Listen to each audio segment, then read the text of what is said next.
आपल्यासोबत सर्वोच्च न्यायालयाचे वकील सिद्धार्थ शिंदे आहेत. त्यांच्याशी आपण संवाद साधणार आहोत राष्ट्रवादी काँग्रेस पक्षाच्या शरद पवार गटाने केलेल्या नव्या नाव नोंदणीबाबत.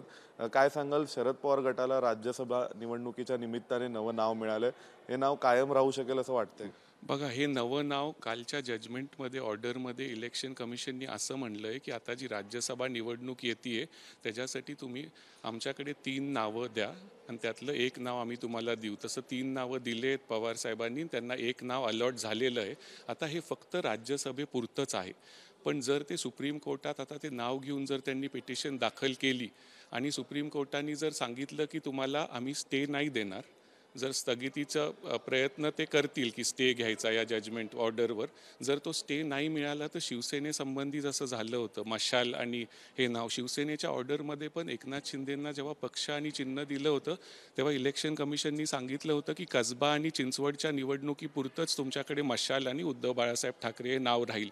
पण जेव्हा ते सुप्रीम कोर्टात गेले आणि त्यांना स्थगिती नाही मिळाली, सुप्रीम कोर्टाने सांगितलं जोपर्यंत आम्ही हा निर्णय देत नाही पक्ष आणि चिन्हासंबंधी तोपर्यंत तुम्ही मशाल आणि हे नाव उद्धव बाळासाहेब ठाकरे हे नाव वापरू शकतात. असंच पवार साहेबांच्या ह्याच्यात पण होण्याची शक्यता आहे की ते सुप्रीम कोर्टात गेले आणि जर त्यांना स्थगिती नाही मिळाली या निर्णयावर तर सुप्रीम कोर्ट म्हणू शकतं की हे जे पक्षाचं नाव आहे आमचा निर्णय येईपर्यंत हेच तुमचं नाव राहील. तर मग लोकसभेत आणि कदाचित विधानसभेत पण त्यांचं हेच पक्षाचं नाव राहील तोपर्यंत जर निकाल आला नाही तर.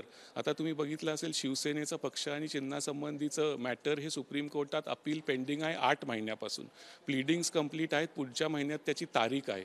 त्या तारखेला सुनावणी सुरू होईल, मग जजमेंट रिझर्व्ह होईल, निकाल येईल, त्याला पण वेळ लागू शकतो, लोकसभेनंतर तो येऊ शकतो. त्यामुळे पवारसाहेबांची आजची जी स्ट्रॅटेजी होती की आधी नाव घ्यायचं आणि मग सुप्रीम कोर्टाकडून जर स्थगिती नाही मिळाली ह्या निर्णयावर पक्ष चिन्हासाठी तर ते लढत राहतीलच मूळ पक्ष आणि चिन्हासाठी, पण मग ते हे जे नवीन नाव आहे त्याच्यावर ते कंटिन्यू राहतील की हे नवीन नाव जोपर्यंत त्याचा फैसला होत नाही सुप्रीम कोर्टाकडून तोपर्यंत हे नवीन जे मिळालेलं नाव आहे तेच कंटिन्यू राहावं अशी त्यांची इच्छा असेल.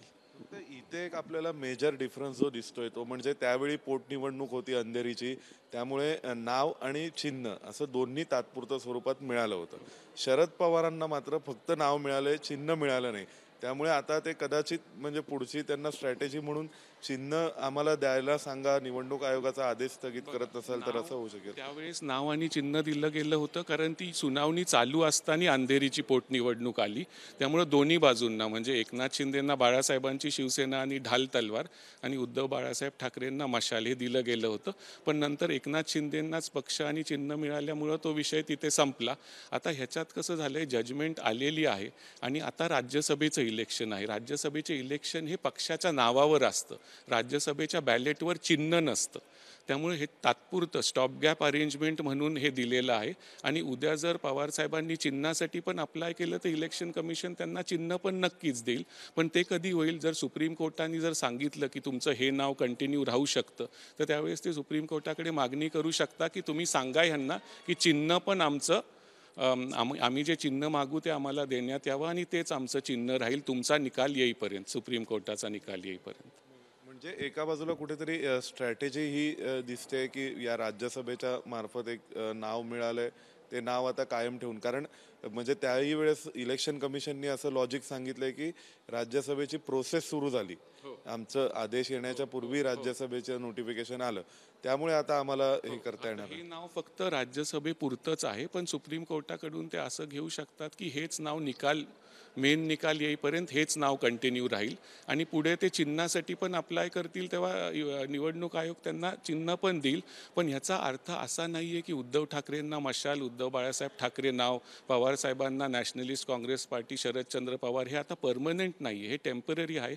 त्यांचा दावा मूळ पक्षावर आणि चिन्हावर हा अजून आहे आणि इलेक्शन कमिशनची जी ऑर्डर आहे ती सुप्रीम कोर्टात त्यांनी अपील केलेलीच आहे.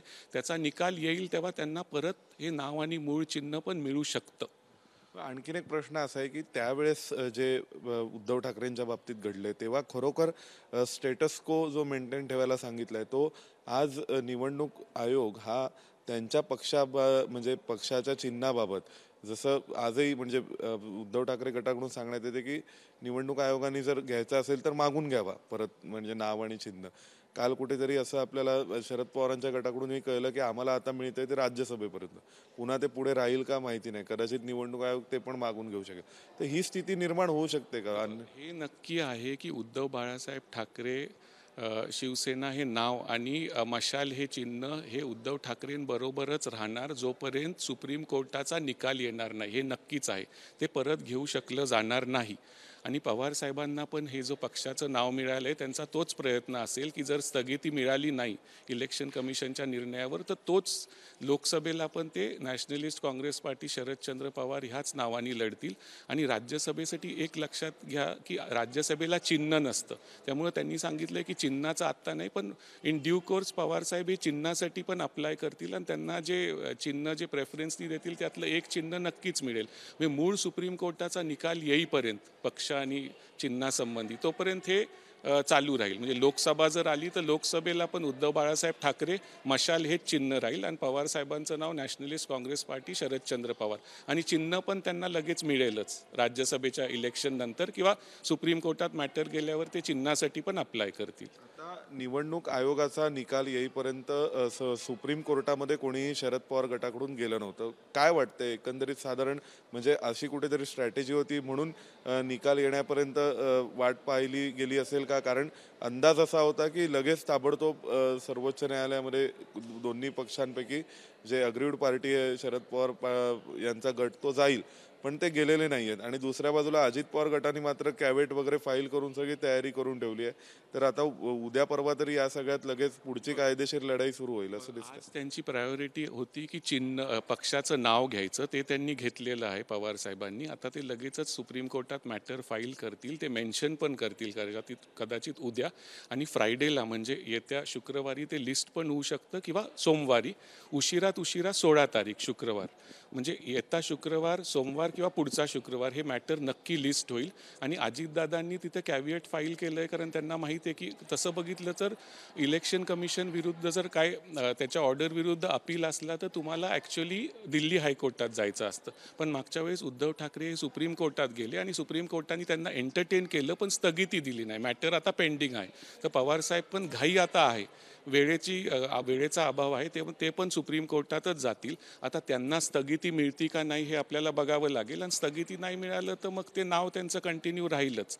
आता स्ट्रॅटेजी कालच ऑर्डर पण त्यांना रिलीफ मागून घ्यावी लागेल, जशी उद्धव ठाकरेंनी मागितली तशी. म्हणजे सुप्रीम कोर्टानं म्हणावं लागेल की शरद पवारांच्या पक्षाचं नाव कायम राहू दे असं. त्याच्यात त्यांचे वकील प्रयत्न करतीलच. ते म्हणतील की इलेक्शन कमिशननी आम्हाला टेम्पररी हे नाव सांगितलेलं आहे राज्यसभेपर्यंत, पण कोर्टच असं म्हणेल की आम्ही आता जर स्थगिती दिली नाही कोर्टाने तर कोर्ट म्हणेल की तुम्ही हे नाव कंटिन्यू ठेवू शकता. त्यांचे वकील तसं मागणी करतील आणि जोपर्यंत सुप्रीम कोर्टाचा मेन निकाल येत नाही तोपर्यंत हे नाव पवार साहेबांच्या पार्टीला राहीलच, नॅशनलिस्ट काँग्रेस पार्टी शरदचंद्र पवार. तर आपल्यासोबत होते सिद्धार्थ शिंदे, ज्यांनी या सर्व विषयांशी संबंधित अनेक मुद्द्यांचा उहापोह करण्याचा प्रयत्न केला. व्हिडिओ जर्नलिस्ट हसनसह सोमेश कोलगे, एबीपी माझा, नवी दिल्ली. एबीपी माझा, उघडा डोळे बघा नीट.